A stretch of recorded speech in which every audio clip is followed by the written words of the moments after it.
Welcome to Culinary Adventures. Today I'll show you how to make clear borscht, perfect for sipping or pairing with croquettes and dumplings. As always, I'd like to start by inviting all new viewers to subscribe to my channel. We'll need over a kilo of oblong beets, an onion, a carrot, 6 garlic cloves, 2 apples, quarter celery, parsley, 3 TBSP marjoram, 5 allspice berries, 5 bay leaves. Peel and slice the beets. Peel and chop other veggies. Quarter the apples, leaving the skin on, and remove the cores. Cover the prepped vegetables and fruits with just enough water in the pot.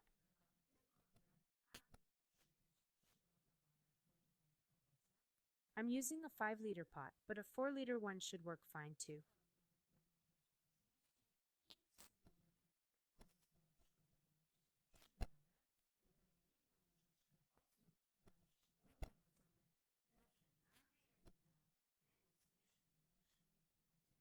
Cook on your stove's highest heat.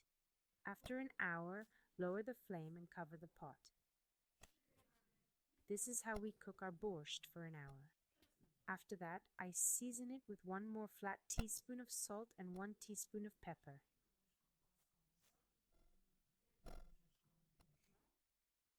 Then I take the borscht off the heat and leave it overnight with the vegetables and fruits.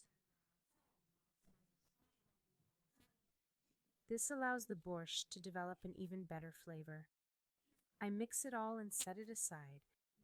If you don't want to leave it overnight, at least let it cool completely. The next day, strain the borscht. As you can see, its color is very nice. Now we season it to taste.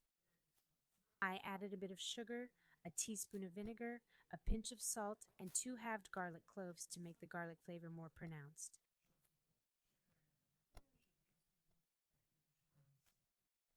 Remember, when reheating the borscht, don't let it boil or it'll lose flavor and color. The borscht is now ready to serve with your favorite toppings. Comment, subscribe, and like. Watch my other videos. You'll find more recipes on my blog. Links below. Thanks and take care.